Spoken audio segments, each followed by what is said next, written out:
Murder at 1051 Ramsdale Drive. What happened to David Crowley, his wife, and his daughter? If this was truly a double murder-suicide, why did investigators fail to prove David Crowley guilty? Where is the evidence David Crowley killed his wife and daughter? Where is the evidence David Crowley killed himself? Within 24 hours of finding the bodies of David, Komel, and Raniya Crowley, the Apple Valley Police Department were treating the incident as a double murder-suicide. Authorities cannot prove David wrote Allahu Akbar in his wife's blood on the living room wall. Authorities cannot prove David wrote I have loved you all with all of my heart on a laptop in the kitchen.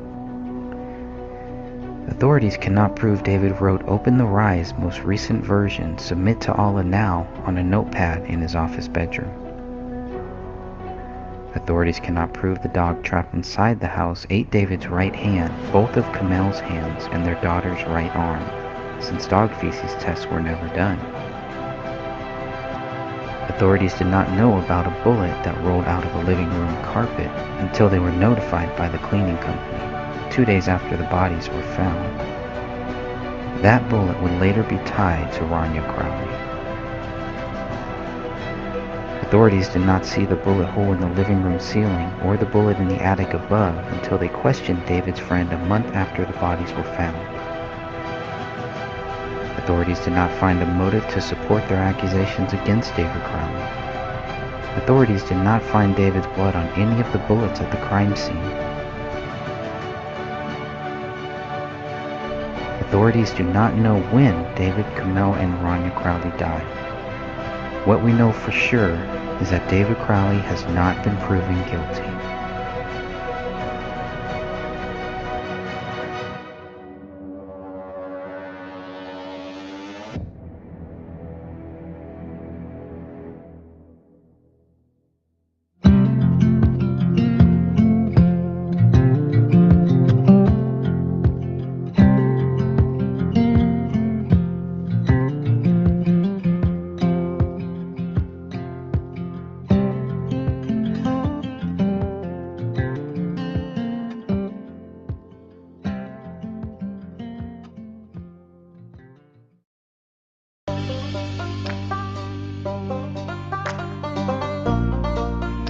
A simple truth. It really is this simple. Either you believe David Crowley is innocent or you believe he is guilty. If you believe David Crowley is guilty, you are wrong. If you believe David Crowley is innocent, you are right. It really is that simple. A United States Army veteran is dead. His wife and his 5-year-old daughter are dead. A thorough investigation would only conclude with authorities admitting they lacked evidence to support their accusations. If authorities were to admit the case remains unsolved, they would also have to admit that the public may still be in danger. I am not able to solve this case. My interest is in forcing authorities to admit David Crowley is innocent. The reason they refuse to talk about this case is not because they are confident of David's guilt. They lack confidence in their allegations. Their department wishes to move on, but they are only lying to themselves. They must know the simple truth, and they need to publicly admit this. Their credibility depends on it now. The unspoken truth is that David is innocent until proven guilty. Why are authorities running from this simple truth? How long do they think they can run for? You cannot run from God. You cannot run from your nightmares, and you cannot run from the facts. Why would anyone want to? What could possibly motivate someone to try? If you cannot prove David Crowley guilty, then he remains innocent. It's as simple as that. So the resistance we face is disgusting. If David was guilty, the evidence would be right in our faces. If David was guilty, resistance to our questions would not exist. If David was guilty, facts would be evident. There are no facts to prove David guilty. There are only facts which prove David innocent. Hence the resistance to getting justice for David Crowley and family. Who cares? Do the people who closed this case and decided to not speak about it ever again really care? Do the friends who accused David Crowley of being guilty days after his body was found really care? Perhaps they only care about spreading the accusations of David's guilt instead of researching the facts of this case. They don't seem to care about the facts which prove David innocent. Truth is a simple thing. Justice does not die. Facts prove David is innocent.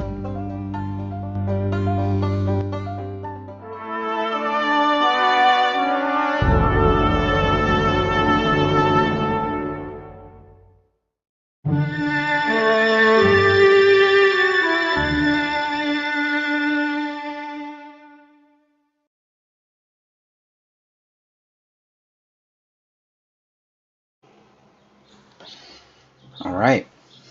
Welcome. So, I thought what we would do today, just for a little bit here, it shouldn't take too long, I'm sure, we would go over the Danny August Mason interview conducted by Ben Swann. All right, let me pull that up here. All right, just get that ready. Okay. So yeah, so I figured that's what we would do here today, just for the next hour, more than likely. That's it. And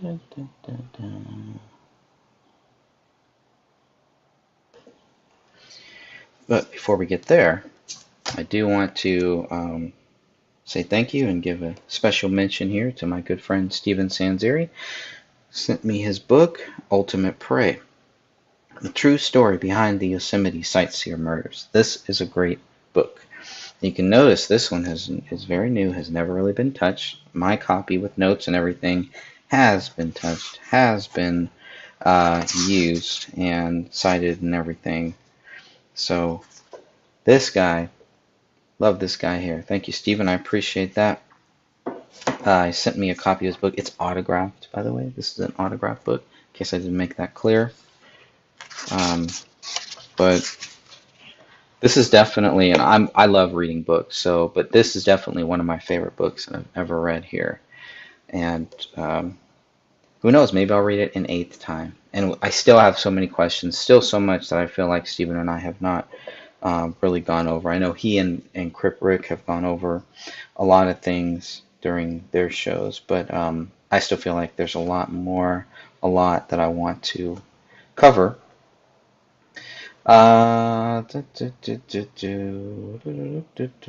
Okay, so that should be good. So anyways, just wanted to say thank you for that. Appreciate that. Secret Squirrel. This is a magnet, by the way. Hey Rick, how are you, man? This is a magnet, by the way, and then got a business card here and even a little handy flyer. So that all came with it. So pretty cool. If you're in the San Francisco, Los Angeles, or San Diego area, look up Secret Squirrel. This is kind of a list. I don't know how well that's going to show up there, but that's kind of a list of what they get, of what you get for it. So, and check out their website. You will not be disappointed. Rick, 6:30 p.m. So because I'm West Coast time. So yes, Rick. Sorry, missed your thing you put here. Yeah. So if all things go well, I will be on Crip Rick show later tonight. Today is June 11th, 2022. And so in about 3 hours or so. So about 3 hours or so, I should be on Crip Rick's radio show, Revolution Radio, freedomslips.com. If you don't know, well, I'm going to show you. Before we get into the fun stuff here.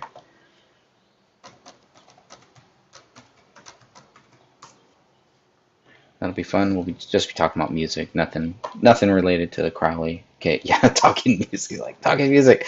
Yes, we will be talking music, just music only. Okay. do a show on David Crowley's music. I'm just kidding. Just kidding. We're obviously going to talk about Phil Collins and how great Phil Collins is, and how both Rick and I, growing up, it's very strange because he grew up as a Phil Collins fan, and I did too. So it's really cool. That's what we're going to be talking about tonight. So let me screen share this. Crip Rick is probably screaming into into the camera right now. Uh, Let me go here. So for all of you that don't know, now you know. Let's see. Everybody can see this? Oh, good, good, good. Yes, so this is where we will be here. If you go to freedomslips.com, it'll take you to Revolution Radio. The archives are all there. If you want to catch any of the past shows, you can just go to enter the archives. Remember the username and the password, RevRocks.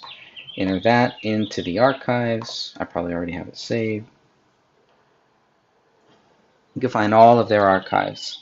So here I have both of Rick's shows.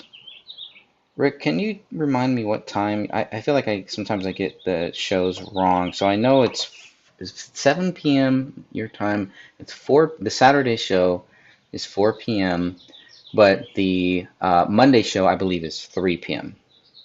Please help me if I got that right. And Rick also does a cool YouTube show as well. Several cool YouTube stuff, but he does a live YouTube show today too, Saturday. So he's all over the place. But if you go here to Crip Rick's I've Been Thinking, this will show you all of the archives. You can download all of the past shows, including the very first one, which he had, which was an awesome guest. I'm not going to tell you who the guest was, but it was pretty awesome. That's all I'm going to say.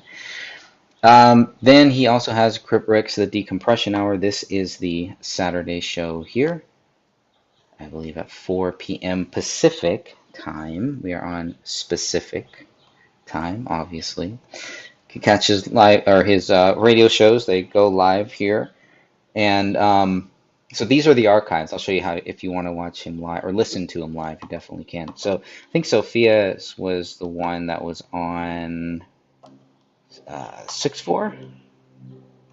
Yes, yep, it must have been 6/4. June 4th, 2022. That's the most recent one. That's a great one. I have it up on my uh, on the podcast, I believe. Hope I put it on the right podcast show. But so I got that one up there. But the decompression hour, that's all it is. It's 1 hour, mostly music, entertainment, things to decompress from all of the things that Rick thinks about throughout the whole day, throughout the whole week, right? So obviously, all of these shows are going to mention Phil Collins, no doubt about it. All right, so to make sure everybody can see what I'm even doing. Looks like you can't. Okay, there we go. Monday, 6 p.m., 8 p.m. Eastern Time. Okay, yeah. So the Monday show is 3 p.m. Pacific or specific time. Okay. So that's what I wanted to show. But if you want to listen live, you can always go here. So you can go into the archives. You'll find all of his past shows there. But you can just scroll down right here, click on Studio A for his Monday night show, and then he's in Studio B on the Saturday show. So come on in and join us later on. Step up here, and they have a chat room and all that good stuff. It's really cool. I feel like it's a really fun show. So check that out. We'll be in Studio B tonight. And of course, they have the schedule and all that stuff. But the archives, if you just want to download some of the past shows, they're all right there. Pretty cool. I think it's pretty cool. So now we're going to get to the nitty gritty.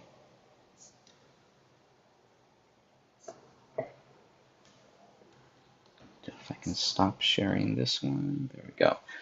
Okay, so now let's go. Just going to open this up. Oh boy, this should be fun.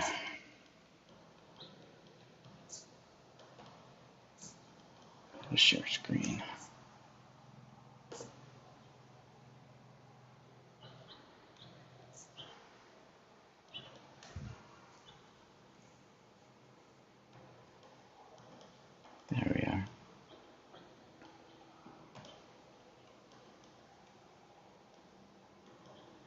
sure you all can see this. So this is the Ben Swann interview.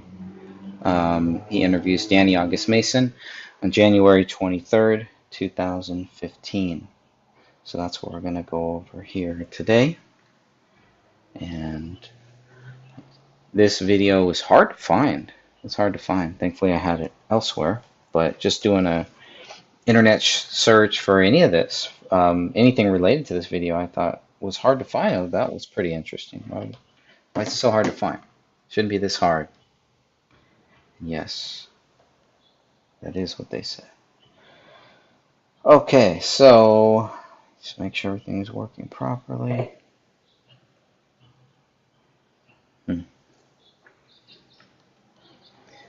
Okay, so that's what we're going to talk about here. But before we get there,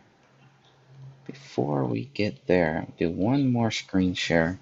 Got to show you this. This kind of sets the scene, sets the mood, whatever you want to say. And if anybody does want to jump in here and join me, let me know. Send me a chat, private chat, comment in the chat. And, I will send you the link to join here. Because what we're going to do, we're going to go into this one right here. We're going to look at this. Hope y'all can see this.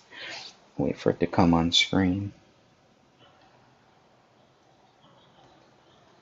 What we're looking at here, this is a guy named Zach Carter. If you don't know who Zach Carter is, he was a friend of David Crowley. He's on the phone records. Mike Boggio, I believe, when Mike Boggio, during Dan Hinnan's interview with Mike Boggio, the president of Michael Entertainment Group, which is the company that was working with David to make to make Gray State into a TV series. First, it was going to be some type of a feature-length film, and then they decided it would work well as a TV series, since there were the Sons of Anarchy show was just ending, so they thought that it would be a good kind of fill-in. Now that that show is gone, there will be this void left that people will be looking for something. So it kind of tells you what they were thinking. Sons of Anarchy, I've never seen it, so I don't know. It seems raunchy to me. It seems very dirty to me, and just not into that stuff. But it seems like it was going to be kind of in those lines, or at least they were trying to take that time slot. So obviously when they pitched it, if they were to pitch it, if they would have ever gotten to the point where they could have pitched it to FX, I think A&E is kind of involved in some of this too. I think they were pitching it to them. But whatever it was, to fill that time slot, obviously that gives me a little indication of kind of where they wanted to go. In all of David's writings and everything, I haven't seen any treatment for this TV series. So once David Crowley decides to make Gray State, and once MEG, Michael Entertainment Group, decides to make Gray State into a TV series, and they want David's supposed to go write this treatment. It's not in the journals. He doesn't really talk about it much. I don't know if I think he mentioned, he does have a Facebook post where he does mention it would be better as a TV series. So at that point, there is mention of it, but where is this treatment? There should be a treatment or something on this TV series when David is turning this into a TV series. And we just don't see that, right? We don't really see that. So that's pretty interesting. But what we do see is there was a go beat between that was helping David and helping David kind of with the Michael Entertainment Group and all that. So they had a mutual friend. I believe Zach Carter was this mutual friend that they're talking about. We'll go into that later. But this is what Zach Carter put on the Ron Paul forum. It was a forum, old school forums. He put this, and it's still up there. We can go and this is on the ronpaulforums.com, and it's still up there. I backed it up in case all of a sudden it gets taken down. But on January 23rd, 2015, so just days after the bodies are found, the Gray State Goons are in this cover-up mode. They're in this thing where they're just like, they don't want anybody even thinking elsewhere. It was David, that's it. They're trying to cover up any other questions, trying to get you to shy away from any other areas, from looking at any other possibilities. The same people that would try to rip you if you would think that, well, maybe there was some other issues, right? Maybe there was something else that happened here. Maybe it wasn't David who did this. And they would just completely get frustrated and get angry. Sometimes I feel like get violent, get condescending, whatever you want to call it. Very narcissistic people in some of these cases, making it about them. Well, this is going to hurt them if we start talking about, if we start questioning it. Even though a lot of David's projects and a lot of this stuff is built on that. A lot of these guys who are part of these quote unquote truth media and all that stuff, it's built on that. It was built on asking questions that the official theory, the official stories, did not even bother to think about. And here they're pretty much it's the pot calling the kettle black, I guess. It's a very hypocritical thing that a lot of these guys were doing at that time. And it raised so many questions. So many questions, because it's like, why don't you guys just let the facts just speak for themselves? Why are you so desperate to try to get people to think a certain way? To try to make sure that people do not look in a certain way, do not look at a certain possibility in certain areas. It was very interesting, very suspect. I found it very, very suspect. Some of these actions done by some of these Gray State goons that contacted me, and then later wanted to play this victim, like we're going after them and attacking them. And they're the ones who are contacting us and trying to steer the narrative to what the police say and not question anything. That's the main thing. If you look at these guys when David was there, listen to them talk. Listen to what they're talking about. And then David Crowley dies, their friend dies, and they're all silent, and they completely do a 180 flip, flopping like a fish here, a fish out of water. Maybe that's what they are. Maybe they're scared of something. But that just shows their true colors. When push comes to shove, they're not willing to stand up for their friend. They're not willing to stand up for the truth, to stand up for whatever happened, to at least respect people's right to ask questions. They just want to play games. They just want to try to trick people. When they've been spending years telling us they're all about truth and anti-government, government is doing this, blah blah blah, and then here we have something very simple, a slam dunk case in their backyard, and what do? They run like cowards. They stay silent because it may hurt them. It may affect them.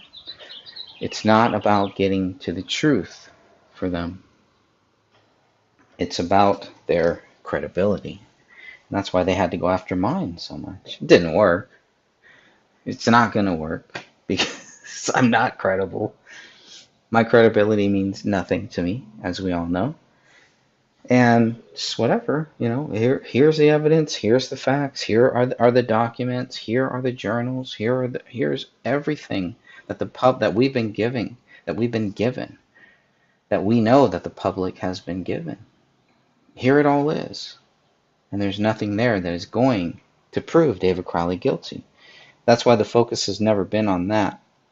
And even with these Gray State goons in the very start, I would always say, guy, give me something. We have the evidence that David Crowley did it. We can't share it with you right now. Are you kidding me? Are you kidding me? It's just sad that it seems some people did fall for that line of crap. But fool me once, right? Don't try to fool me twice. So if anybody does want to jump in and join in here, I'll be live for maybe. Well, we're going to play. I haven't even gotten to the video yet. I'm still rambling on about this, but we are live here today. And as people know, it's so random. So let's talk about this post. Okay, so remember, this is 123. The Gray State team is in, quote unquote, what I believe to be damage control. Covering up any possibility that it was anybody else but David after the fact, right? Here's what Zach Carter posts. Ben Swann interview with the Gray State actor Danny August Mason to be released on Monday. Ben has just wrapped up an interview with Danny August Mason, an actor in Gray State and David Crowley's creative partner on the film. The interview will be released Monday at benswann.com. Have you tried to go to benswann.com? Try to go there, see what happens. Ben's Truth in Media Project. Ben's Truth in Media Project team, Zach Carter continues, and the Gray State team have been allies over the past couple years and share a crossover member on both teams. We're all devastated. This is Zach Carter saying this. We're all devastated at the loss of a great friend, an amazingly creative young man who had a sunlight, bright future in front of him and his beautiful family. Our thoughts and prayers are with them. This is a brief article released at Ben's site.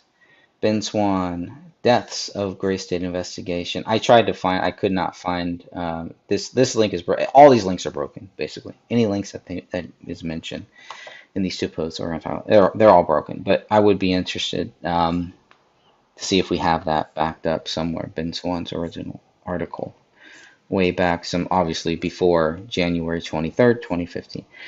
Zach Carter continues, we stayed away from much in the way of detail because we wanted to talk to Danny and have his blessing, along with the blessing from David's brother and parents before releasing anything new on the tragedy. So this is interesting here.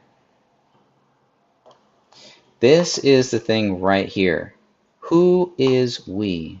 Who are you talking about here? We stayed away from much? Who? I know who he's talking about, and I'm sure you know who he's talking about. We stayed away. We wanted to talk with Danny and have his blessing. What the fuck do you need his blessing for? This is not about blessings. This is about finding out what happened. Not playing games, not hiding. It's like these people have never really dealt with real circumstances, with real issues. It was all fun and games, ha ha ha. It was all anti-government, this and that, protests, all this stuff. Watching all of these films, keyboard warriors. But when things got real, then we saw their true colors here. Right? Because if this was a case that they didn't know the people, they weren't friends with, anything like that, you think they would have reacted like this? I don't.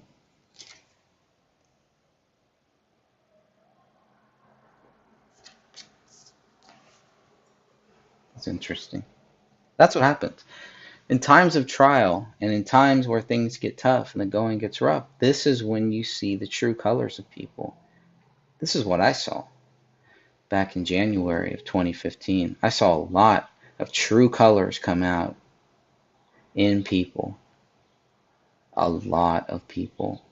A lot of people that David surrounded himself with. A lot of scared people. It just seems like they really have never dealt with any major trauma or anything like this in their life, even though they've probably been researching conspiracies and following protests and riots and have looked into other murder, suicide cases. They know, the court system is bad, the whole commercial code thing, all of that stuff here. But when it's right there in front of your face, why would you not treat this case the exact same way? Even more so because you knew this guy. So this should be treated with more skepticism than John F. Kennedy, than 9/11, than, the two-party system, and that's why we want to vote for Ron Paul. All of these things, all these conspiracies, the government going to war when they didn't need to, all of this stuff. And the way that they treat all of those cases, they don't treat it the same for David Crowley? Does that make sense to you? It doesn't make sense to me. All right, so if you have there is a video out there where Danny August Mason is dressed up as John Wink, which is the main character in the 2012 trailer and in the early version of the 2013 script. Danny August Mason's character in the Grace 8 trailer. Just think of that. And there's that same character who is doing this 2-minute video, kind of like a promo for Ben Swann. So when they're talking about they have a mutual friend and everything like that, I mean, it gets, well, I'm not going to jump. I'm not going to jump too far ahead, but it gets kind of weird here. So, anyways, we're devastated at the loss of a great friend, and so it's not like it's worded. This part here to me is worded so interesting. It's just so textbook. It's like they want to make sure people know, hey, we're not saying there was foul play here, and then it gets even worse. A lot of these people just go silent and just don't talk because that would hurt their credibility in some of these circles of people that are like, well, wait a minute, why aren't we looking into this, guys? We look into all this other stuff. We talk about all these other the Boston bombing, that didn't happen the way that they tell us it was. All these other shootings, things like that, Waco, whatever. But this one is fine. There's nothing here. It's like they rolled it out to you on a red carpet, and you guys just dropped the ball. Completely dropped the ball on this case of your friend, of your alleged friend.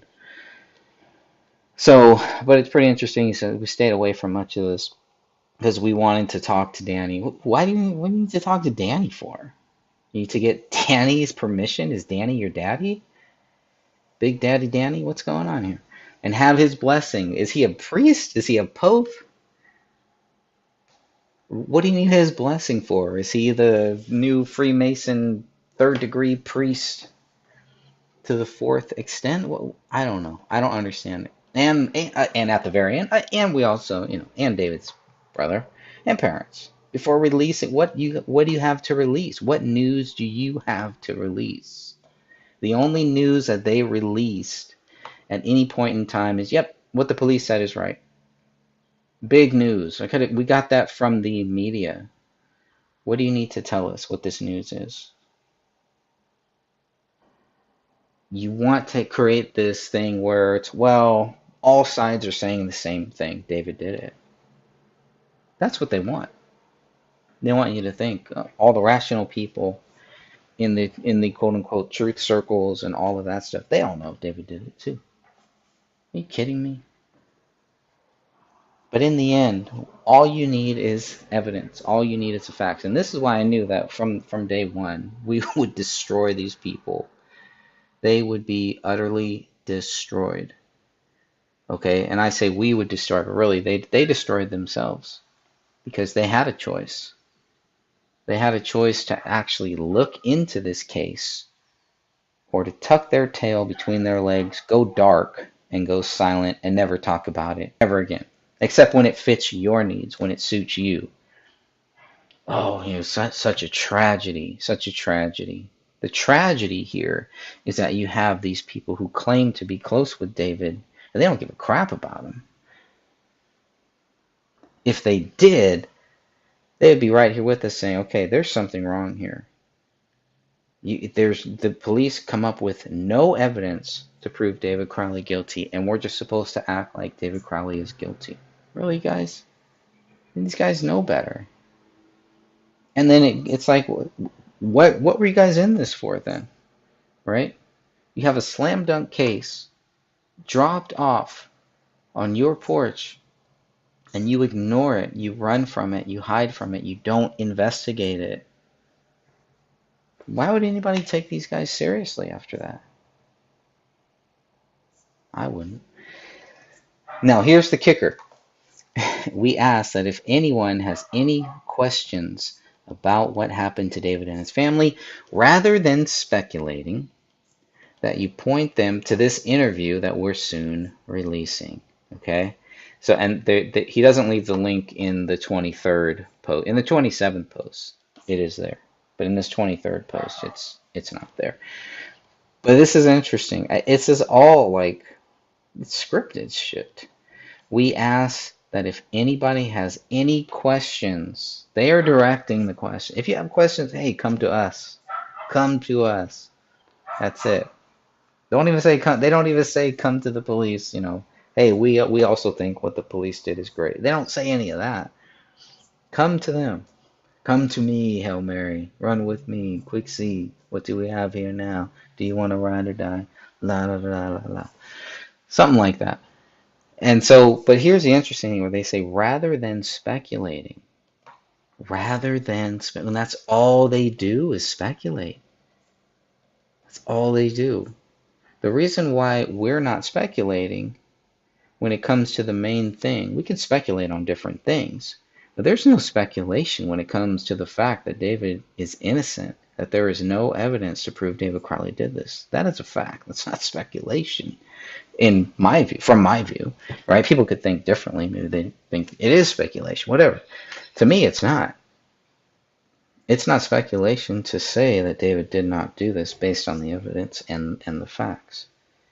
Right? And that's how I feel right now because from what I've been told, we've gotten all of the information, we've gotten all of the data that the public needs to come to a rational conclusion that David did this. We've looked at the data. We've gotten data that we obviously weren't supposed to even get either. That was given to other people, given to Tony Floyd.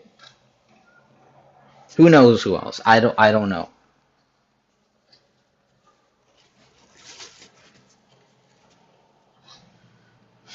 That's a whole nother issue.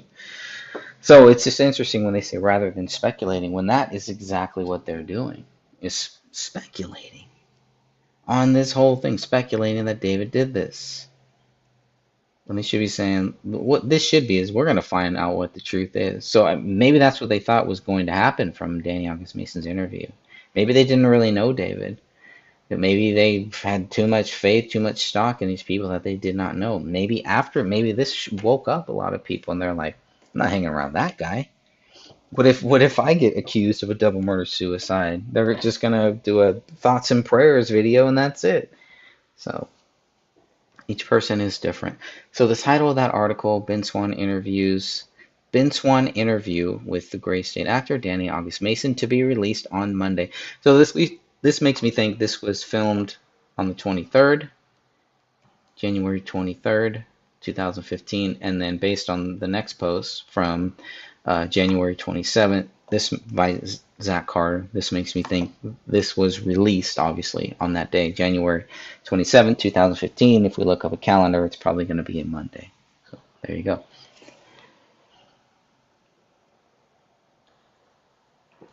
But again, the links in both of these two articles are pretty much gone. Title of Zach's post in the Ron Paul forums. Exclusive interview, Gray State co-creator speaks about David Crowley's sudden death. So I went to this link and it's gone. It's gone. Video does not exist anymore. They don't even stand by what they're doing. Why erase the video? And that's not on them. That's on Ben Swann. And maybe his channel got nuked for other reasons. I don't know. But I was just shocked that, wow, these guys, at least Zach and whoever he's talking, when he talks about we, when he says we ask, right? Whoever he's representing, this this brand of they are pretty much, saying this is going to, if anyone has any questions, instead of speculating, that you point them to the interview that we're releasing soon. Again, we're releasing soon.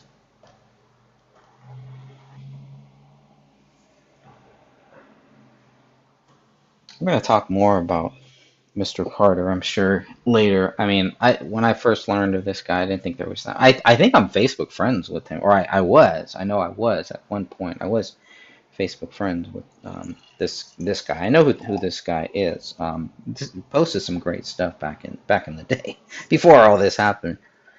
And then I don't know what the heck happened here, but he is in the phone records, and there is that. So he was in communication with David towards the end of David's life. Or let me put it like this: he did call him. I think there were some phone exchanges.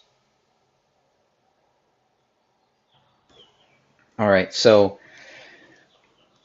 That's the exclusive interview. Okay, more can be found on benswann.com. Interview Gray State co-creator. Oh, co-creator. So Danny August Mason, who just a few days ago told the police that he was a just an actor, in the Ben Swann interview, which they filmed obviously on January 23rd, he's a co-creator. And here again, and we ask, this guy's doing damage control, and we ask that you please help Komel's mother, Nyla Alam, who is currently suffering from cancer. This is another odd, weird thing in this whole thing. The alums had no idea about this GoFundMe thing, and this link does not work anymore. It was taken down. I think Dan Hinnon found there was about $8,000 that they raised. So that's a whole nother thing. Where did that money go? Where did the 8,000 go? Should have went back to whoever donated.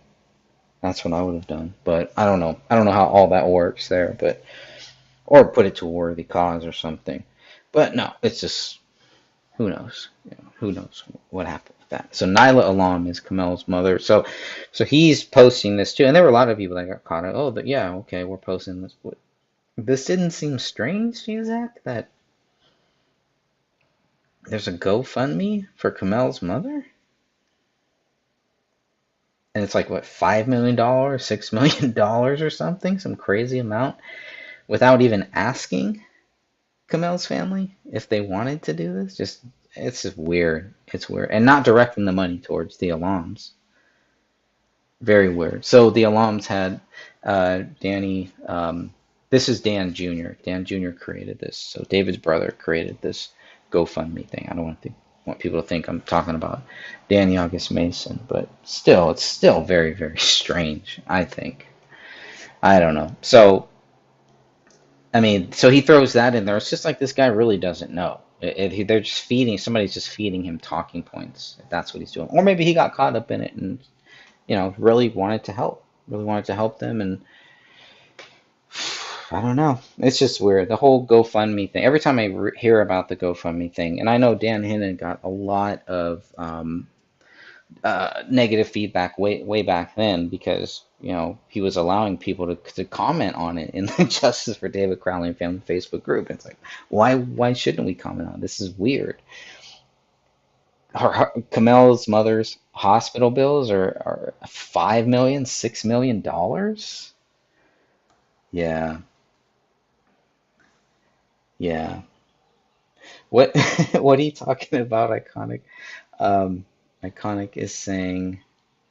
What are you saying here? Oh, okay. That Southern Fruit Tree didn't happen. You gotta break that one down for me. But thanks for joining. I appreciate that. Also, Rick too. I know he's just waking up, so he's probably he's probably outside smoking a cigarette right now. $20. That's what he's doing. But yeah, thank you, Iconic. Feel free to add any comments or jump in here. We are actually live. Yay. 6/11/2022, people. 6/11/22. All right, let me not get too much off track because you know how I do. You know how I roll, unfortunately. All right, so that's pretty cool. I can expand that like that. I like that. I like that. Okay, so it just goes and we ask, please. Okay, we also ask if anyone had. Here it is again, just like the other one. If we ask if anyone has any, it's almost like he just took a template and just kind of tweaked it a little bit. If anyone has any questions, and here's what he says on January 27th. This post. We also ask if anyone has any questions to say about what happened to David and his family, rather than speculating that you point them to this interview. So it's the same thing. It's a copy paste. Point them to this. He just took out. He just went bump. Took out that part right there that we're releasing soon, and that was it. So that's it. I mean, again, okay. So all right. So we're all going to stop speculating, right? We're all going to stop speculating. And thanks, Rick. I knew it. I knew it, Rick. I knew it. I knew what you were doing, my friend. Canada. If it's Canadian cigarettes, probably have something a little, probably have some maple syrup in them. That's my guess. All right,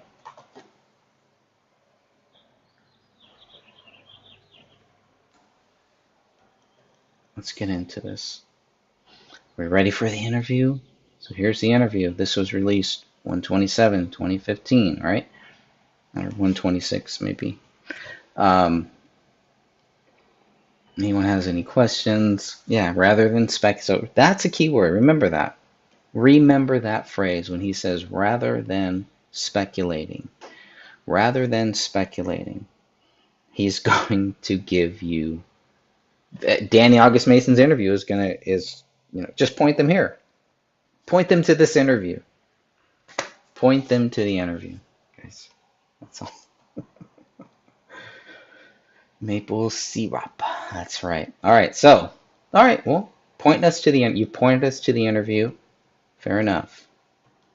Let's watch this interview. Let's see how far I can get. Because I've already got 47 minutes here. I don't know. Okay. This is like a 30-minute interview, and like I said, I could not find it. Thankfully, I found it. I found it somewhere, but it was not easy to find. If you just put in Ben Swann, Danny August Mason, boom, it used to come right up. Not the case anymore. This is 37 minutes. All right, well, we'll see. See how far we can get. This is supposed to be an hour thing. I can already tell that's not going to happen. I'm going to give this a dislike here. I just put this up because I couldn't find it, and it needs to be out there. It's backed up offline. So we have it if anybody wants to just watch this. The Michael Boggio interview, the MEG Michael Entertainment interview that Dan Hinnon did with Mike Boggio, I thought I had that by itself on this channel and on my other channels, and it's not there. So I'm going to add it. I'm going to make sure people have it. I'm going to add it to the podcast. If it's not in the podcast, so I'm like, what the heck? Why have I not been adding this one too? So anyways, enough of my ranting for now. We are going to let's look at the Ben Swann interview, 123:15. Well, guys, I'm glad you're with me for this week's episode, and I got to tell you, it is a very heavy one. Very sad story to be talking about here. David Crowley is a name that many people don't necessarily know. He certainly wasn't a household name, but he was an absolutely inspirational person in the liberty movement. David is the creator, the writer, the director, the force behind a movie project called Gray State. Since last night's declaration of martial law, soldiers are moving in to secure key areas. In response to UN presence in Minneapolis.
Gray State was without question a brilliant project. It was something that I personally had supported, and the folks at Gray State, quite candidly, had supported me in my Kickstarter efforts and my efforts to go as an independent journalist. So certainly, full disclosure here, there's a lot of connection between me and this crew. David Crowley was the guy who put all of Gray State together, and this past weekend, tragically and very sadly, David was found dead inside of his home along with his wife and his daughter. Police, investigators originally on the scene ruled it a murder-suicide. Joining me now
Okay.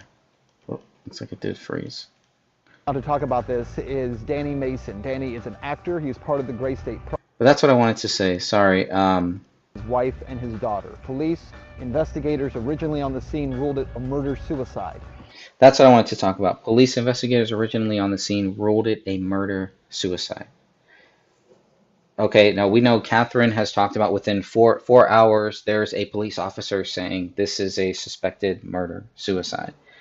At least within 24 hours. The first press release is within 24 hours, and these are called suspicious deaths, right? So that was the very first press release, but within 24 hours, the police are saying that this is a double murder suicide and the public is not in any danger. Within 24 hours, they don't have. Let's think about that. So that's what you would want to know. Within 24 hours, the police that were on the scene, what could they have seen in those 24 hours that would lead them to think that David Crowley did this, that this was a double murder suicide? Let's look at what they did not have. They did not have the DNA results. They did not have the handwriting results, the ballistic results. They didn't have the actual autopsies. They didn't have David's phone, their phone records, their financial records, any of that. They haven't gone through, his posts. They haven't found a suicide note. They haven't found anything like that within 24 hours. But within 24 hours, they're already saying David did this. So it all comes back to what could they have possibly found? And we know what they've missed. I just mentioned some of the things that they missed. The other two things that they missed was two very important bullets. They left the house on January 17th, the day the bodies were found. They left the house, let's even say January 18th, okay? They left the house early that morning without two important bullets. They left the house with 4 spent rounds. 4 spent rounds. One, including the one that goes into the basement, and including a bullet fragment, which I don't believe is, that I don't know. Maybe that's a fragment of one of those spent rounds. Maybe it's a fragment of, maybe it's not a fragment of those spent rounds that they found. But they didn't find 57. Item 57 is the bullet that went in to the attic. Correct. You're right. They didn't find item 57 until 1 month later. And then there's item 53 that they found 2 days after the bodies were taken from this home. So those are all the things that they didn't find. So it's always about, what did you guys find? And according to Zach Carter, this is, if anyone has any questions, this is good. Let's direct them here. He doesn't even say, hey, Danny's going to answer all that. Don't worry about it. We know what happened. It was sad. It's tragic. Thoughts and prayers. But here's why David is guilty. You get everything. You get the thoughts and prayers. It's tragic. You get the fake emotions, the rush to judgment, the speculation. You get all of that here, even though Zach is asking us not to speculate. That's all you get here. That's all you get.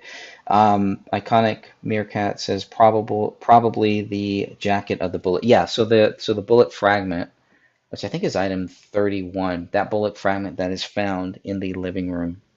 Maybe that's exactly what it is. The jacket of the bullet. So would that be the jacket of the bullet that goes into the basement? I think it's in the same area too. So that one makes sense because it doesn't hit any bodies. It hits that hardwood floor. So could the hardwood floor have knocked out that jacket or whatever? I don't know. I really don't know. And because it's not shell casings either, which is what it kind of looks like. Item 31. Maybe it's, think, oh, it's a shell casing. If it's a shell casing, it's not, that would really, that would lead down a whole nother area. So let me not get too far off on that, but you're totally right. It's like, I don't know. We just know these are all the things that they missed. So we all come back to, okay, what did you guys have in those 24 hours? Because if you're going to make that speculation, if you're going to speculate that David is guilty within 24 hours, all right, then what?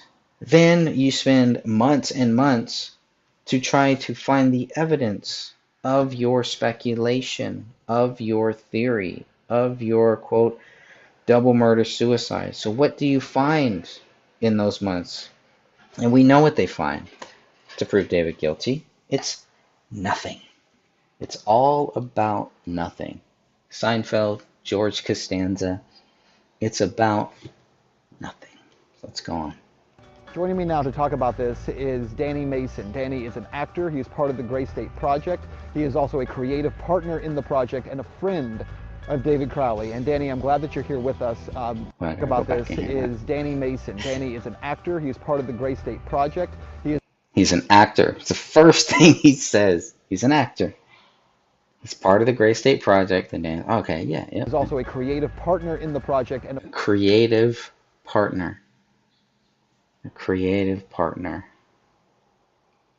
I think he saw himself as an owner, a co-creator, right? I mean, if you look at the YouTube link, and when the video first came out, this was a creator, a co-creator, and a friend of David Crowley. And Danny, and a friend. So somebody left a comment. They watched the video yesterday. Iconic. Somebody left a comment about the body language, and you can learn a lot from Danny August Mason's body language. I totally agree. I'm glad that you're here with us. I know it's been incredibly difficult for you and for... Here it is another. It's been incredibly difficult for you and this and that. Wait a minute. Forget all that. Who cares about him? Who cares about any of that? It's been incredibly difficult for anyone to prove David Crowley guilty. That's what has been incredibly difficult. On January 23rd, 2015, January 27th, 2015. They're making the media tours. I feel like people just aren't buying it. The media are just not buying it. And Iconic Meerkat says, seems he is pushing the Coco. Yeah, Coco this, right? Coco, beware. And beware you must. I don't know what else to say on that. He's like, the rest of the folks save that associated one. with this project in what has to be a time when this news has been truly devastating. Catch us up. Yeah, I don't think devastation really kind of describes. Total devastation. Yeah, devastated. He looks devastated. He looks like he just woke up out of a haze. Gray haze. The feeling that we have of what kind of transpired with David and his family. The feeling that we have of what kind of transpired with David and his family. Again, dancing around words. You're going to see that a lot here. A lot of dancing and romancing. Not a lot of truth, not a lot of facts, not a lot of, hey, this is why, David left a note. He did it. He filmed it. He sent somebody a message saying, hey man, I really messed up. I just killed my family. We get none of that. There's no indication for these guys to go out there and do a tour, a media tour, saying that David Crowley is guilty. They're always very clear to make sure that people understand that part of it. Very clear. It's very interesting. And again, this is early. This is very early on. What do they really have by January 23rd? When we got the news on Sunday afternoon, we almost, me and a group of friends, I got the phone call from one of my dear friends, Adam, and we were just in... He's talking about Adam Schambauer right there. So he got the call from Adam Schambauer. Adam Schambauer, I believe, is one of the last people to try to contact David Crowley too. And I think he contacted him after his death. If Sophia was here, I'm sure she'd pull up her records and set me straight on that. But she's done a lot of great research on the phone records, which I have not. And also William Rail, and I think Catherine too. And I know Dan Hinnon, and there were several others who have really dug into those phone records. And thank you all for that. In shock and disbelief. Because it makes it easy for me to go and like check it out, right? Because you give me the sources, you give me the page, you give me the day, you give me the number, you give me all that stuff. Where if I want to, if I'm not lazy and I want to look into it for myself, I can. belief about what actually transpired. It wasn't until probably yesterday What actually transpired? when everything really kind of started sinking in. So that would have been 122. At 122, everything is sinking in. On January 22nd, 2015, for this guy, everything is sinking in. About what's really happened, because at that time it turned into. So they know what really happened. By January 22nd, from what they're saying, they know what really happened. It's all good. Got it. Covered. Done. Magnifique. To almost containing fires with how the media starts spinning David's image. So it's not about spinning David's death, it's spinning David's image. When they should be focused on, well, why would they? It makes no sense. His image and his death. So it's okay to say David Crowley killed a 5-year-old child, killed his wife, and then shot himself, as any coward would do. That's okay. But don't spin his image. It makes absolutely no sense to me there. The contradiction just right there is very, very baffling. I don't get it. On the press on it as being kind of a gun enthusiast, right-wing. Gun enthusiast, right-wing. Also note, I just want to let everybody know, note, for people who have not seen this, obviously when this first came out, this was a big topic, but if you have not seen this video, count the times, how many times Danny August Mason uses the phrase "on it." All right. I'm not saying do a drinking game while you're sitting at home and not driving and just sitting there, and every time he says "on it," take a little sip. I'm not saying that, but I'm just saying count the times that he says "on it" during this. Fanatic conspiracy theorists. So a fanatic conspiracy theorist, blah blah blah. They're more focused on that. They're more focused on the image of David Crowley, because the image of David Crowley affects them so much. It affects everything that they do, that they will do, all of their future plans. So you would think these guys would be front and center. These would be the first guys who would be out there saying, hey, before we jump the gun and just say David did this, let's wait. Let's wait for the autopsies to come back. Let's wait for the toxicology to come back. Let's wait for the DNA results to come back, for his electronics to come back, for his financial records to come back, for his phone records to come back. You would think that these guys would be the first people out there saying, let's wait for that. And they're not. They're not waiting for that. Why do you think that is? A vet who had PTSD that flew off the handles and murdered his wife and his daughter, and then he even has a hard time really saying the official. I mean, this is not somebody who is confident, who really, in my opinion, I don't believe Danny August Mason really believes the official theory. I think that's why he did reach out to me and Dan Hennon on the Facebook group, Justice for David Crowley and Family Facebook, and challenged us to a debate. And then goes quiet, then goes dark, and that's it, right? He posted there. He was a part of the group. I think he left or something. I don't know. I'm not really sure. Maybe I just can't see him. But it was just like after that, he was pretty much gone. And I haven't heard from him since. But he has the open invitation. He's one of the people that I will debate whenever. We'll set it up and whatever you want to do. Yeah.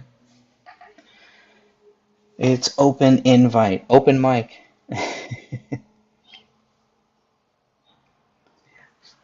Oh, that's interesting. So yet he says he last spoke to David 2 months after than he actually did. Oh, 2 months earlier. Sorry. Okay. He last spoke to David 2 months earlier than he actually did. Is what you meant to say. I got it. Okay. It actually, interesting. All right. Well, you're gonna have to help me with that. Dates and times are not my thing, but that's why I calculate them. That's why I write them down, so I can keep record of them for reasons like this. That's an interesting one. You'll have to point me in the right direction for that. I love it when I tell people, point me in the right direction. They point me back to a video I've done. Well, sorry. That's how it is, you know. We have so many great researchers out there, and it's just about getting Took his own life. it's just about getting the data, making sure people have access to the data, and this has been a team effort, making sure that people understand that David Crowley is not guilty. There we go. On it, and He from he did mention the PTSD thing. I just want to point that out too, because he did PTSD and all that stuff. Almost like he doesn't really believe the PTSD angle either. That's going to be a big, big thing. But he's got a lot to say. He's got more to say on the PTSD. Let's continue. how the media was spinning it and how we know David personally, we knew that this situation, there's so many layers to it that it's going to take time to kind of unravel it. Because David, there's so many layers to it. It's going to take time to unravel it. So it's like a connecting the dots. They're trying to connect dots that aren't really there. When if David had done this, and if they really thought this, if there was slam dunk evidence to show David did this, I mean, what, 17, 18, 19, 20, 21, 22, 23, within 7 days, within a week of the death, they're like, yeah. But they're still trying to piece it all together. Some friends here. was one of those very unique individuals that me and a lot of friends had the fortune of being able to be a part of his life. He was a private guy, but he was also very open. He was one of those incredibly smart individuals that when he would process or have these ideas that they would be coming through him almost like 1,000 miles an hour, and you would have to keep up. But he would get really frustrated because he would have to end up like dumbing himself down to really explain what he's trying to get across on it. So I guess we could on it. Did you hear that on it? So I guess we could interpret this as David's smarter than everybody, right? Well, that would make sense to me because these people that think David Crowley is guilty, they're dumb if they really think that. I mean, it's okay to whatever you want to believe if you think it, but if you're going to act like there is real proof out there that David did this, you are dumb. You just are. That's my view on it. You know, and people can say, "Well, you're dumb because you think David didn't do this." I'm like, "Well, let's compare the evidence." That's why I was able to make a 2-minute video, a 3-minute video, put it on the back of my book that breaks it all down. It's not long and complicated. If you really want to get down to it, it's not very long or very complicated. I could break it down to you in 2 or 3 minutes. And I have several times, as you all know. So this is a 37-minute video, and we're kind of hoping for that, right? This is what we're expecting, is he's going to tell us, don't worry about the speculation, but, you know, this is what happened. So let's continue on with Danny August Mason speculating and Zach Carter supporting the speculation. I say that in the context because a lot of people like that are insanely self-motivated, and especially artistically, and it's a really kind of hard level to balance when you're dealing with a regular society in general, and especially in the magnitude that with the success of just a simple concept trailer of Gray State and the topics, because they're such intense debated topics that a lot of people from activists to conspiracy theorists kind of latch onto, and they use it very much of a visual form for a spearhead for their ideology with it. So with that being said, with David around... he almost said on it, but instead he said with it. Sorry. His family, he was such a softie, and So around his family, he's a softie, and then he brutally murders them all, shoots his wife twice. Got it. As Eric Wilkinson would say. Go ahead. And when I say that, I mean when he was around his family, he was so loving. and he was so caring, and He was so loving around his family, so caring around his family, and then he kills them all. Makes sense, right? so in love with his wife, and he loved his kid.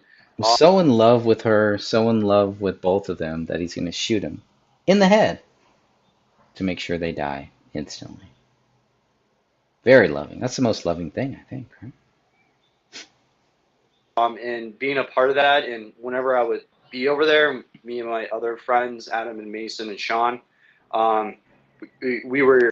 He and Adam and Mason and Sean. Mason Hendricks, Adam Schambauer, Mason Hendricks, Sean Wright. That's who he's talking about here. Even though he and Sean Wright and Mason Hendricks are going to have a big falling out later on, when I'm chatting with Mason Hendricks, maybe about a year or so later than this, and Mason Hendricks is, saying if Danny Mason keeps it up, Mason Hendricks will deliver Danny Mason's head on a platter to me. To me. That's what Mason Hendricks said to me. Mr. Mason Hendricks, who doesn't like to be quoted, by the way. We knew that we were fortunate enough to actually see that. So now, Danny, let me ask this, because I know that David obviously served in Iraq. He was an Iraq War veteran. Immediately, of course, media turns to the idea that this is an episode of PTSD, and that becomes kind of the blame for all of this. To the best. This is good stuff. I'll try to shut my mouth during this part, because this is the PTSD stuff. So whenever you hear about David had PTSD, he might have had PTSD. Remember, there are real people out there that have PTSD. A lot of people who have it may not say anything, and maybe a lot of people who have it are very vocal about it. But ask those people, ask a person who has it, or who believes that they have it. What is it like when people are accusing other people of having it? How do they respond to that? How do they like that? Do you think that that's cool? For me, if I were to just say, hey, this person has PTSD when I've never had it and I've never gone through what that person had, I would ask a person who has had PTSD or has it, how would you react? How would you respond to somebody like that, to somebody who is so quick to accuse somebody else of having PTSD? Or even, it just seems like, I guess what I'm really trying to say is, there are people out there who really have PTSD, and we should not just label PTSD because we want to label them like that, to think that they're crazy, or to think that this is to justify their actions or to justify anything. So I'm never, ever quick to say people have PTSD or that they don't. Okay? If they say it, if they joke about it, like David did in his journal, then that's on them, right? But I'm not going to say, well, I'm not going to associate that with what they did or what they didn't do. But I will tell you this, most PTSD cases that I've looked into myself, maybe there's others that are different, but they usually kill themselves. They don't really necessarily kill everybody. And a lot of the stuff, to me, I would ask somebody with PTSD, does this line up? Does this murder, what they say, happen here? Look at the crime scenes. Look at what happened. Look at all this stuff. Look at the crime photos, I guess. Does it line up with PTSD? That's what I would basically ask and see. And if it doesn't, then, have to go with that. Yeah, here comes the PTSD excuse. All right, let's continue. Best of your knowledge, and I know it's difficult to speculate on this, but to the best of your knowledge, had David exhibited any symptoms or signs of PTSD in the years that you've known him? Nothing that would, I guess, constructively fit the bill for a diagnosis of PTSD. Not in the form of David. And that could have been masked with his creativity on it. Hindsight's always 20/20, and especially in a moment like this. And I think to label that right away that this was the sole cause of it, I don't personally. I know that I'm. Just want to pause. This is the sole cause of it. He's not discounting the possibility of PTSD. He's just saying it's not the sole cause, is what it sounds like. he mentioned that he did suffer from some forms of PTSD, and I think that all of us in some shape or form could actually, I guess in some form of diagnosis, have that, obviously more extent than others, but nothing to the extent that immediately, oh, this is, it's black and white.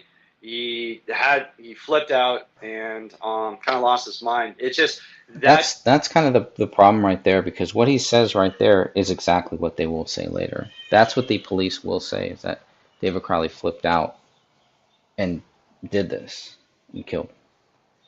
That's what he's going to say later on. Very interesting. Diagnosis to explain the tragic events just doesn't fit with it. There's much more stuff that I guess we can only assume leading up to it, to the tragic event. And like I said, that's going to take time, because we're getting little bits here, little bits there from other people that he communicated with. That's beginning to kind of allow us to get the bigger picture of what actually transpired. When you say little bits, are you able to tell me what some of those little bits are?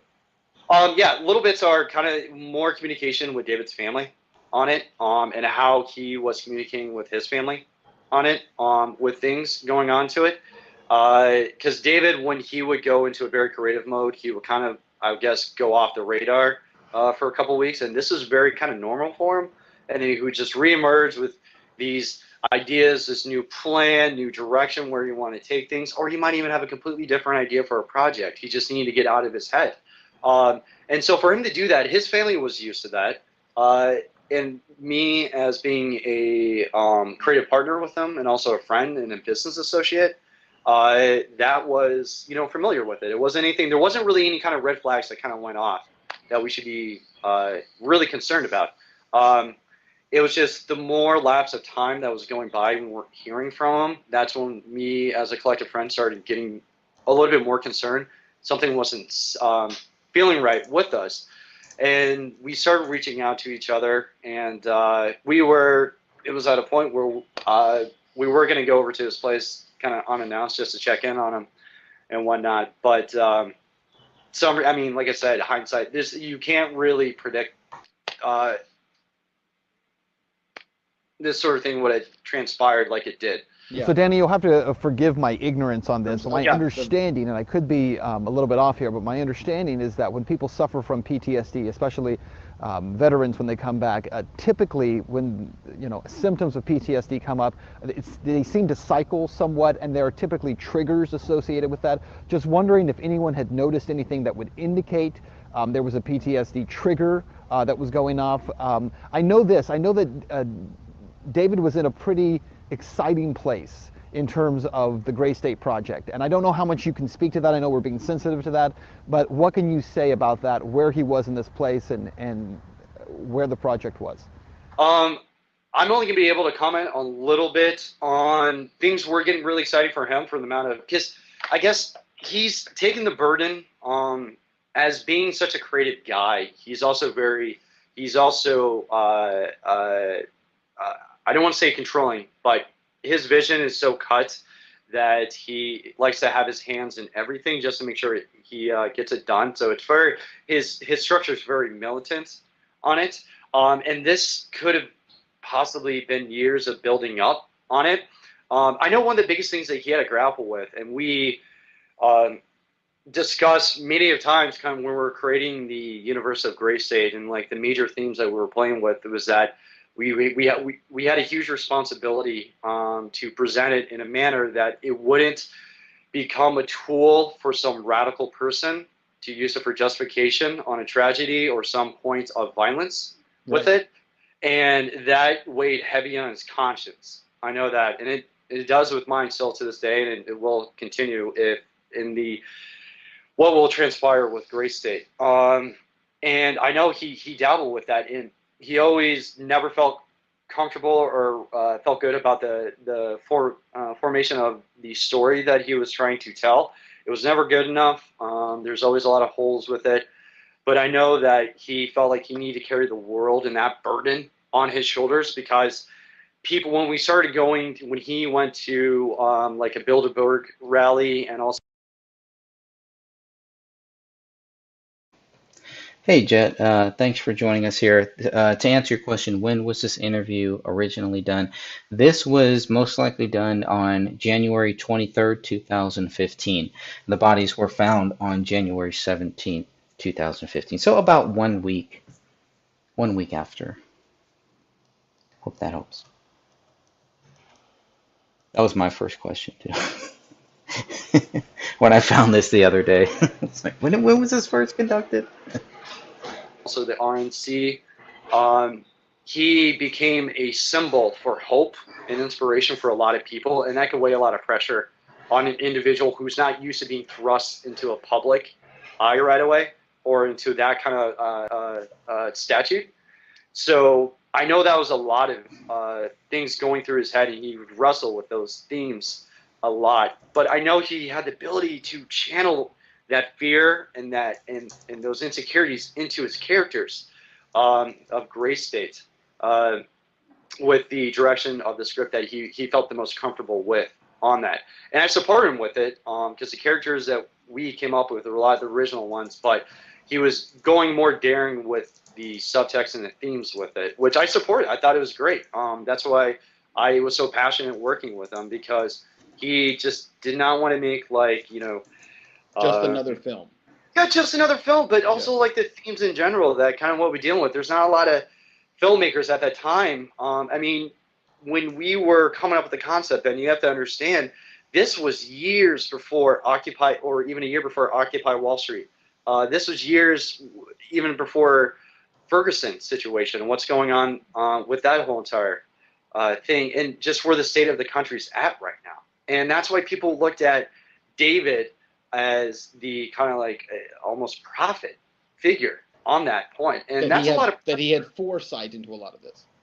yeah, I mean, we would sit, and what the thing that forged our friendship and our bond was that I'm a lover of history and ancient history and also American history.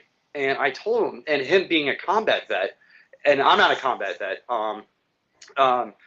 we would have discussions about what would actually take place if there would be a second Civil War, a second American Revolution. What would it take place with advances of technology, and also, but on the higher powers, the controlling factors with that, and how would that take place on, with that direction. And that really forged in the beginning process of what the Gray State is. And even then, back then, this is like 4 or 5 years ago, we knew we're playing with something we fully didn't understand. We fully didn't understand when we're shooting it.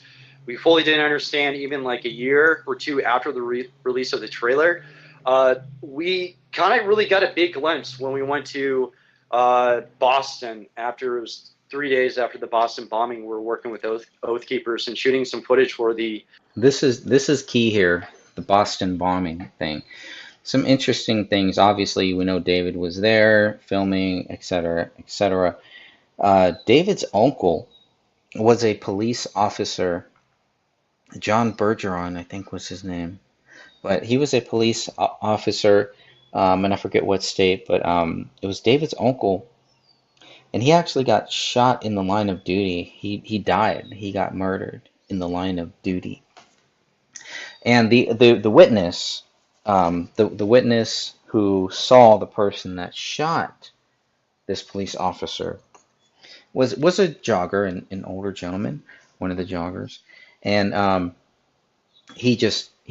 this is I do believe in coincidences, people, and this is one of those. He was the witness to David's uncle's death, murder, a police officer being murdered in the line of duty. The witness was a runner. He was a runner at the Boston bombing. Now, there's also questions about the Boston bombing, who really did it. I have a chapter completely done for one of my future books, Shadows and Light. Kripperick has the only copy of the old version, which was called New World Order. And I kind of try to break down the whole Boston bombing thing as we knew it back then, the things that were happening, the strange things that were happening, some of the suspicious deaths surrounding that case too, and everything. So I'm sure these guys were on top of all that stuff. But then they're not looking into their own friend, you know. So they're out there, they spend all this time covering the Boston bombing, they leave their state, their home state, to go and cover this Boston bombing. But when it comes to the death of their friend, how much effort, how much time do they put into this? I don't believe it's very, very much. And if it is, then that's very shameful, because we've been able to look at these documents, to look at these facts and say the police have not proven David Crowley did any of this. Danny August Mason should see that. Mason Hendricks should see that. Sean Wright, all these guys should see that too. It's right there, right in front of all of our faces. Gray State, the Rise documentary, where it really hit home how's, you know, what we were actually playing with and how much people invested and looked for it as a representation of their belief system on, like I said, in a medium form. And that's a lot of weight. And then you compound that stress of what David was trying to spearhead, taking this idea that's never been done and presenting it in a Hollywood fashion on top of that, you know, and dealing with a lot of people who would, you know, like to get their hands on it and influence it and also take it somewhere. Or David's worst fear was just going to that process, maybe potentially shooting the film, and then it just being in a nice little package sitting on a shelf, and that's it. And then he would let down, you know, the hordes of fans that put us in the position that where David's at. And I've been lucky and fortunate enough to be, like, you know, a part of that. I mean, let me ask you about the investigation here. And again, I don't know how much you can say about it. We mentioned before that the initial reports here was that it was a murder-suicide. I have reports that some investigators may be calling this. This is this is interesting, because now we're getting into the investigation. You can look. So now we're going to get into it, right about halfway through. Yeah, we're gonna start talking about the real deal here. So this is pretty interesting. I just want to note here one thing I wanted to mention earlier that I forgot. Look at where Ben Swann is. So if you've ever seen a Ben Swann interview, or what Ben Swann does, this just seems very different. He's out in the weeds here. He's literally in the weeds. He's not seeing the forest before the trees, but it's just interesting. He's on this hillside here and conducting this interview. I don't know. I always found that interesting. Okay, let's go on. Suspicious at this point. That may just be, you know, people hoping that it's suspicious, but I'm hearing that it may be suspicious. And I also have heard that there is reports of a sliding door that was. I want to go back just a little bit, the suspicious thing, because that's what the first press release said. The first press release on this case, and I don't know if I can bring that up or not quickly, but said that you know, they labeled this as quote unquote suspicious deaths. So I don't know if I don't have those 5 press releases in just one PDF to make it easy for people. Okay, I don't have it. I'm gonna definitely add that. I'm gonna add that to my list, because people need to see that, to see the 5 press releases. Okay, so I'm not gonna spend too much time on it just because I don't have it in front of me. But I'm noting it. Here we go. And I also have heard that there is reports of a sliding door that was left unlocked. I don't know how much you can say about the investigation. I know you're following it. Look at that. Danny August Mason's face when the sliding door is mentioned. This was a key thing. There was a guy in the group, early in the group, Pascal, I think. I forget his name, but I did credit him in the video that I made that took his audio that he found on the police scanner. So he found the scanner footage, the scanner audio. That was the very first episode the very first video that I did on this, called Gray Stage, the Gray Stage series. The very first video is just that 5-minute recording, and it is literally the police going into the house, going up to the house, going into the house, etc., what they do, right? So Ken was able to find this video. I don't know how he found it. He posted it in the group. I made sure to back it up because it mentioned the rear slider. The rear slider here was probably another thing that they were hoping would not be focused on, would not be mentioned. So when you look at Danny August Mason's face, and Ben Swann is bringing it up, the rear slide, because it is a big part of this case. If they're going to say there was no forced entry or anything like that, why is the rear slider open here? It doesn't mean that, there was anything, but it's like you can't have it both ways. You can't say that, well, we didn't find any signs of forced entry, and then at the same time recognize or focus on the rear slider was open. So there wouldn't need to be any forced entry, right? It's just very, very interesting. I'm going to go back a What little can you bit. tell us? And I also have heard that there is reports of a sliding door that was left unlocked. I don't know how much you can say about the investigation. I know you're following it closely. What can you tell us about that? The only thing This is the thing. I don't know how much you can say about the investigation. Are they part of the investigation? Are the police telling them not to say things about the investigation? Obviously, Ben Swann doesn't know. He's just asking, what can you guys say? I can tell you that they were telling us that David did this, and then they were also telling us that they couldn't talk about what proves that he did it. And here we are 7 years later, and these idiots still cannot prove David did anything. They still have not provided any evidence that shows David Crowley killed his wife, his daughter, and himself. What evidence could they show you? If the police don't have the evidence, do you think these other ass clowns do? They're lying. They're lying. They don't have the evidence. They know they don't have the evidence.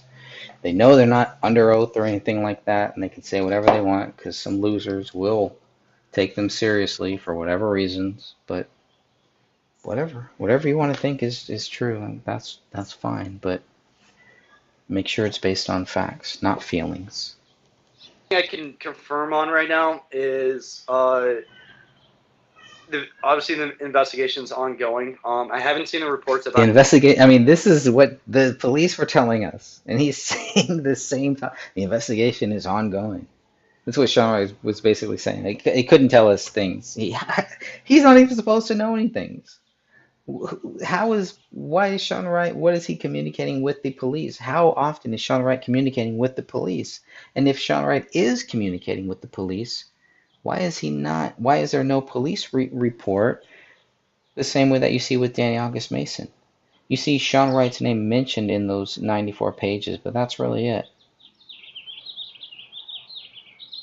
But yet these are the guys that are going out there and telling us that David did this. They have the evidence. They don't have the evidence. Some of these guys told us there was a hand in the basement. There's no hand in the basement. I mean, some of the things that they told us, I don't know why they would tell us these things. It did not seem like something that a sincere person would do, but they did it. It's interesting. We'll just go I think we're going to have to break this one up into two pieces. We'll go a few more minutes here. About it being suspicious on it.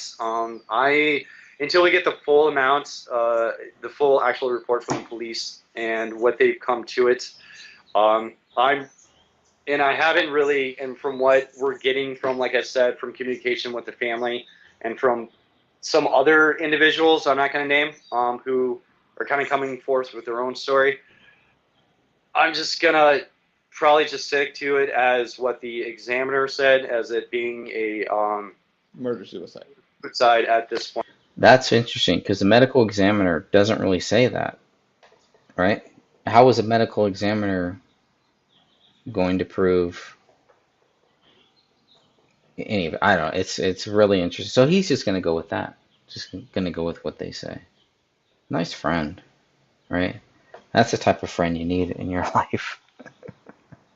Yeah, Jet, it is very interesting, and unfortunately I have to shut this down, but on my channel, Jet, if you want to watch just the whole interview of just Danny August Mason, I do have that up there. And I'll come back maybe tomorrow around the same time and probably do a part 2 to this. But God bless you all, and I just want to thank you all for for joining here. And I will definitely be back either maybe tonight, but most likely tomorrow around the same time. All right, everyone. Talk to you soon.